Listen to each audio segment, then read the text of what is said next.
Our theme this month is Awake in Today's World. And today's topic is, I always get what I ordered.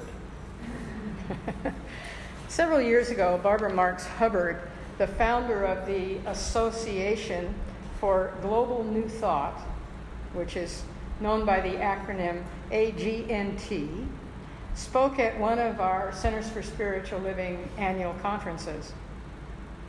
Although the acronym AGNT, agent, sounds rather diabolical to some people, in fact, it is a very uplifting and spiritually oriented organization. It brings together leaders of new thought in religion, science, business, education, and government to learn and share the principles of what is being now referred to as conscious evolution. And that was a phrase that Barbara Marx Hubbard created or developed on her own in an incredible program to present it. So in honor of Barbara's life and her dedicated service to this planet while she was with us, I'd like to read to you the mission statement for AGNT. At our center is the one spirit out of which all paths flow, offering our gifts toward a universal spirituality. This is expressed through principles and practices of co-creation. These principles and practices are embodied in spirit-motivated social action.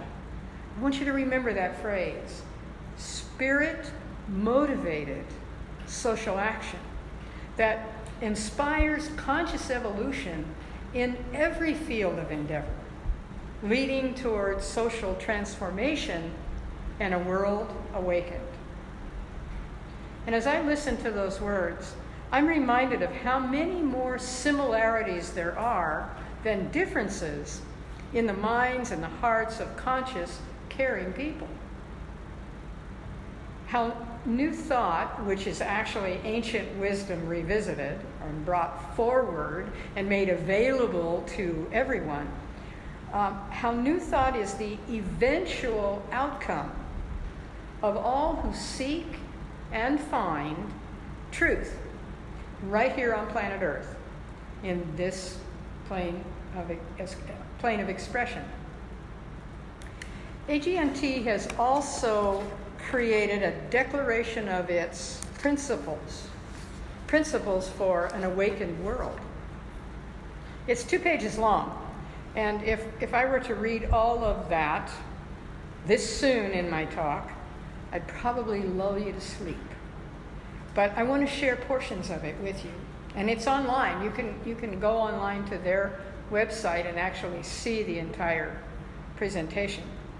But here's what I want to share with you. We live in a unitive consciousness. Unified together. We live in a unitive consciousness.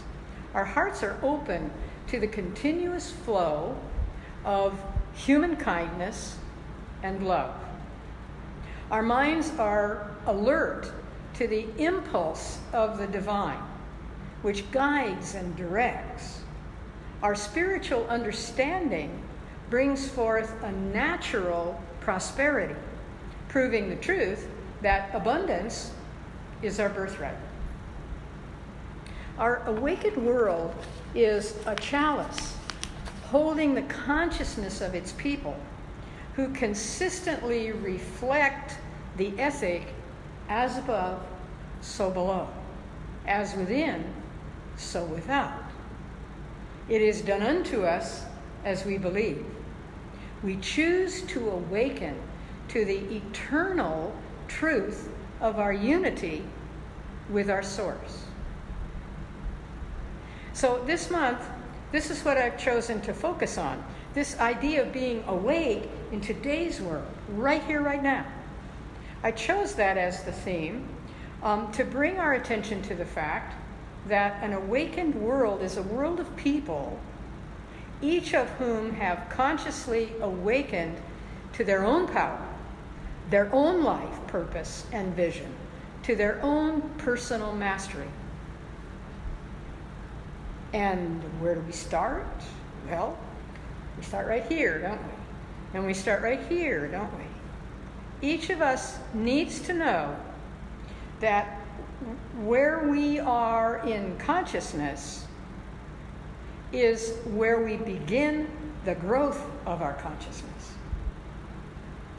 Each of us also chooses to know that where we are in consciousness is absolutely imperative for us to realize before we can grow the consciousness of our world.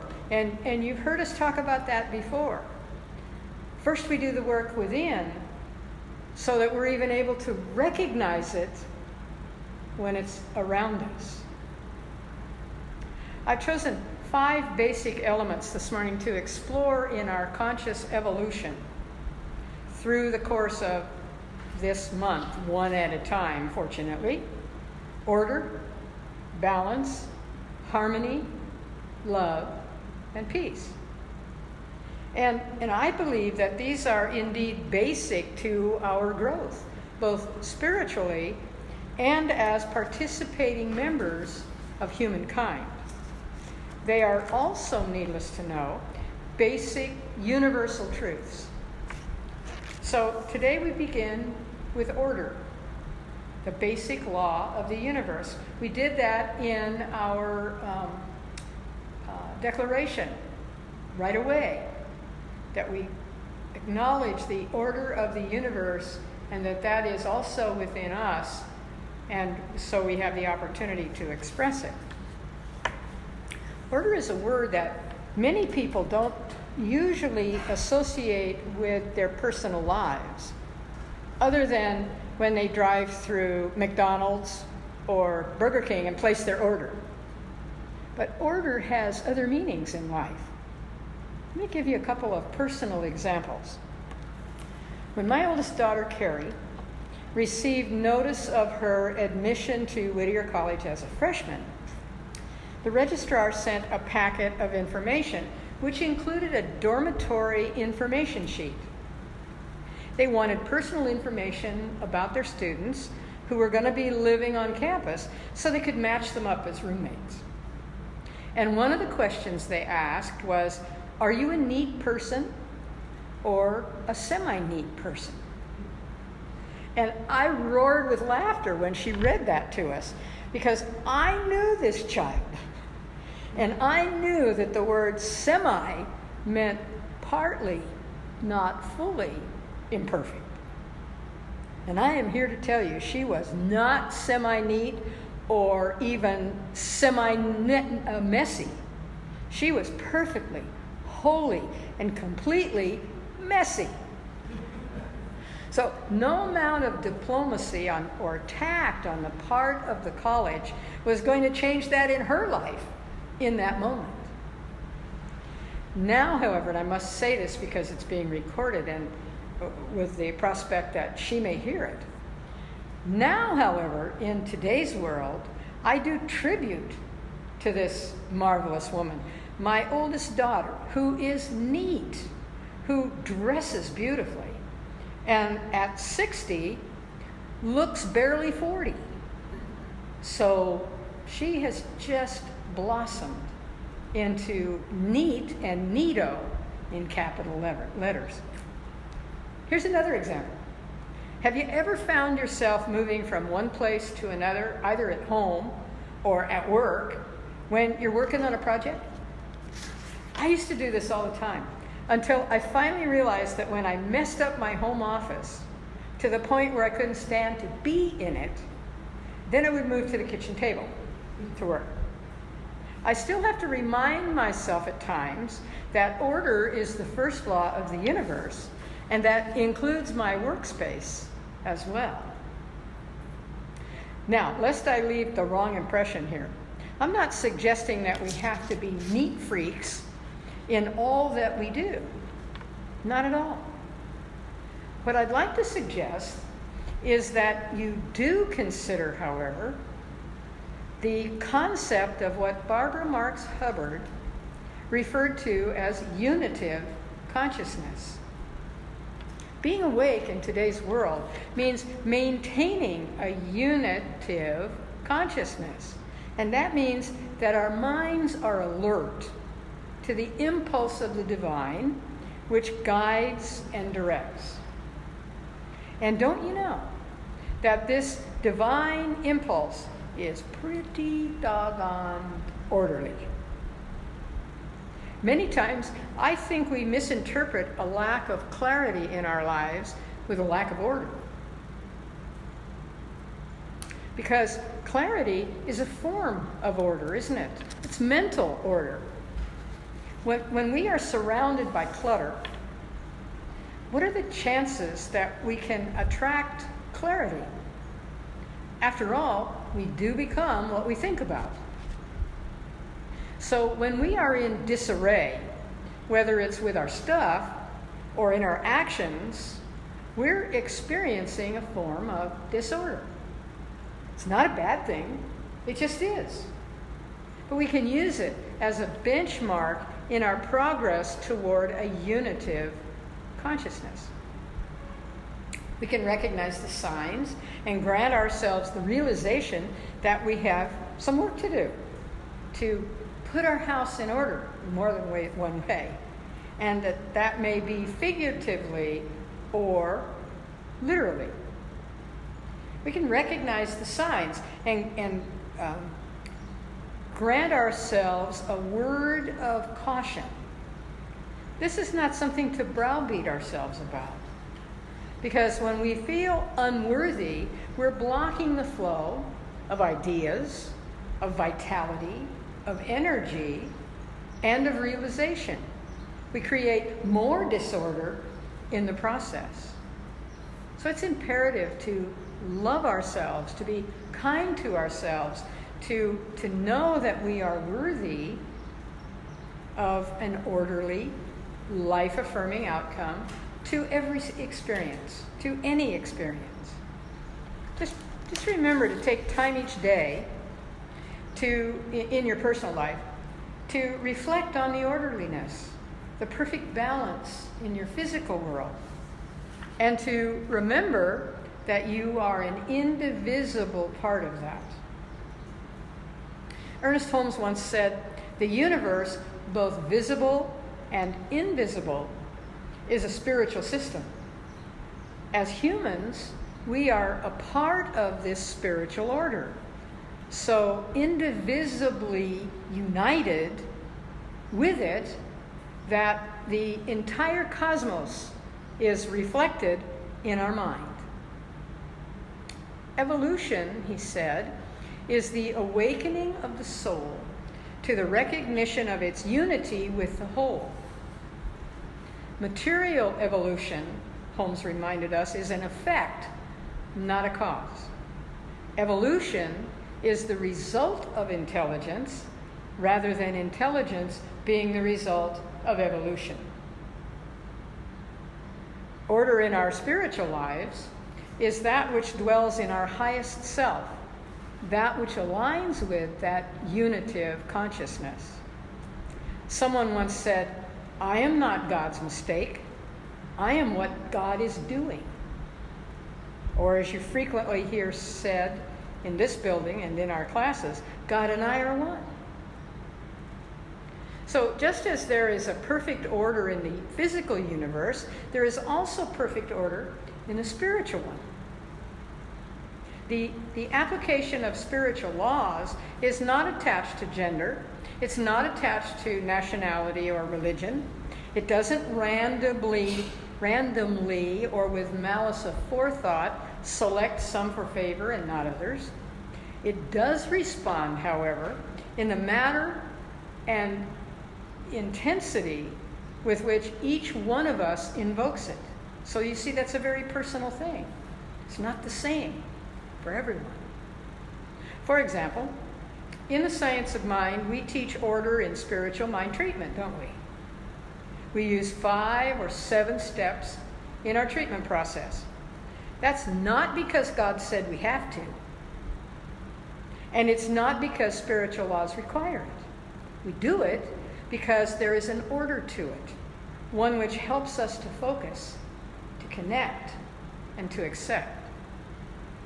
What we know is that at the level of the absolute, that demonstration is instantaneous. At the level of the absolute, demonstration is instantaneous. I've carried that sentence with me for 25 years, from the first time I heard Dr. Jane Claypool say it to this moment. Because what that means is that when we are fully focused, fully connected, and fully accepting whatever we choose to bring forth, whatever we choose to bring forth in our life appears instantaneously. Recently, one of our members had been experimenting with new types of sugar-free, lactose-free ice cream for her food business. And I was fortunate enough to get to taste 2 of her recipes for strawberry ice cream. Oh boy. And it called to memory my favorite example of instantaneous demonstration. You've heard me tell it before, I'm going to tell it again. It's called 4 Ways to Demonstrate Strawberry Ice Cream. And I got this from Deepak Chopra. I'm sitting in the living room in my favorite chair, watching TV, and I think to myself, gee, I'd like to have a bowl of strawberry ice cream. So when the next commercial comes on, I get up, I go into the kitchen, into the refrigerator or the freezer, and I get myself a bowl of strawberry ice cream. And that's the first way to demonstrate strawberry ice cream. My spouse walks in just then and observes and leaves. And after a while, I'm sitting in my living room, I'm watching TV, and I think, gee, I'd like to have another bowl of strawberry ice cream. And just at that moment, my spouse walks in, and I say, lovingly, of course, would you bring me a bowl of strawberry ice cream? That's the second way that I can manifest strawberry ice cream. Third way, I'm sitting in my living room, I'm still watching TV. Well, you know, the French Open is on right now, and it's about 20 hours a day on TV. So, of course, I'm sitting watching TV. And I think to myself, gee, I'd like to have a bowl of strawberry ice cream. And just then my oldest child walks in and says, hi, Mom, can I get you a bowl of strawberry ice cream? And that's the third way to manifest strawberry ice cream. You ready for the fourth way?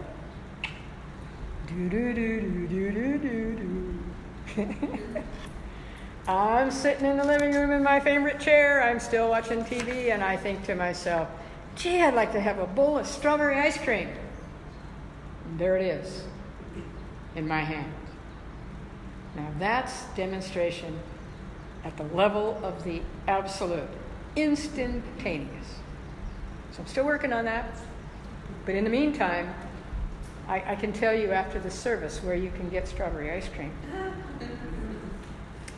Well, most of us are still in step 1, step 2, or step 3, aren't we? In that regard. We're still learning the steps in order in an orderly universe. But as humans, awakening to our spiritual magnificence, we're a part of the spiritual order of the universe. We are indivisibly united with it. So through our spiritual practices, we can begin to bring that order into our thoughts and into our intentions. We can begin to live our truth and realize it's an orderly experience.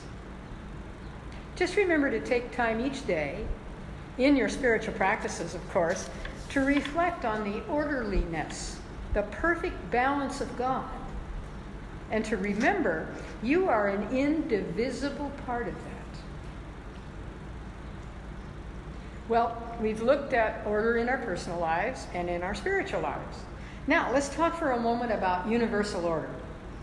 And for the moment, let's call that divine organizing intelligence. There's another reference.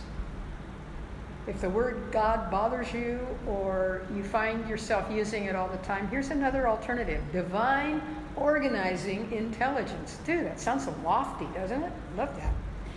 Because although we can see the results of it everywhere, divine organizing intelligence, we can't see it. Why we can't see it is because in order to do so, we would have to put boundaries or limitations on it. Thousands of years ago, the Jews were onto this in a way. They did not even name the deity because they believed it was unnameable. They believed that to name it was to limit it.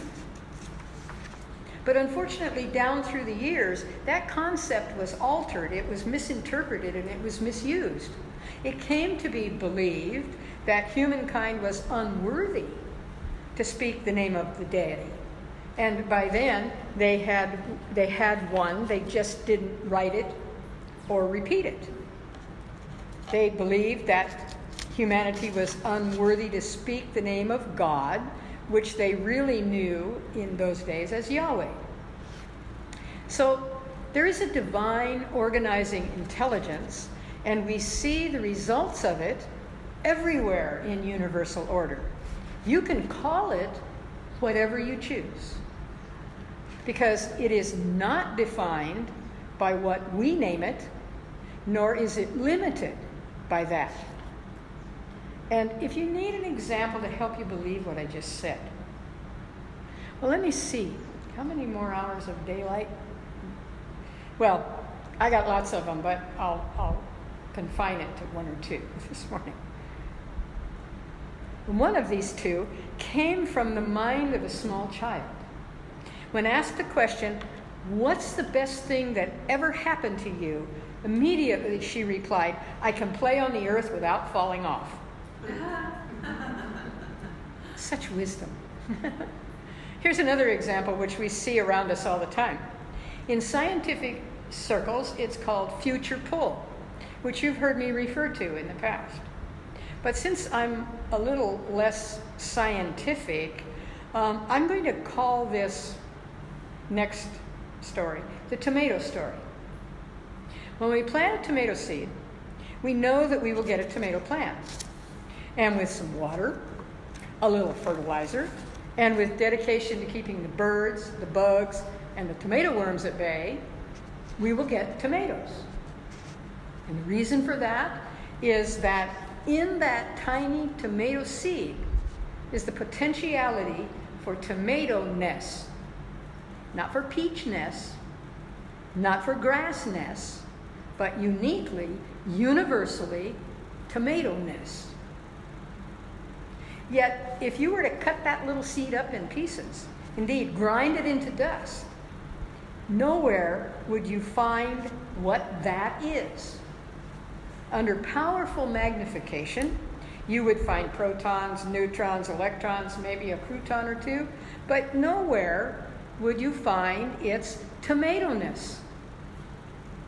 Yet its energy of potential is always the same.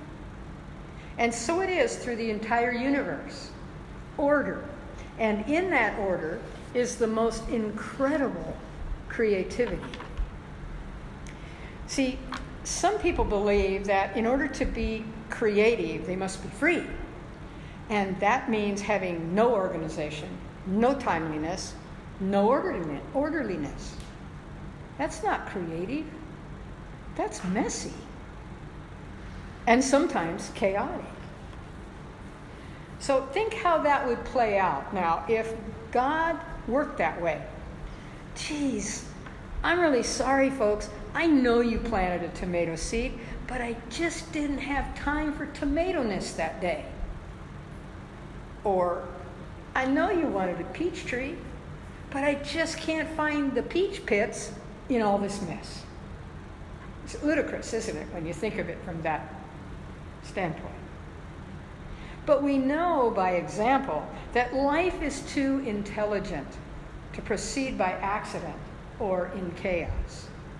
The very act of cause and effect is proof of an unending and unbending order.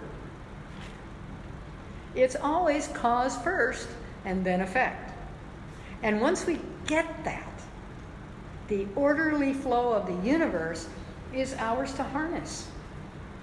When we are orderly in our lives, they flow easily and comfortably and creatively because we are uncluttered with the unnecessary, with the false beliefs, or with the imposed judgments that clutter our order.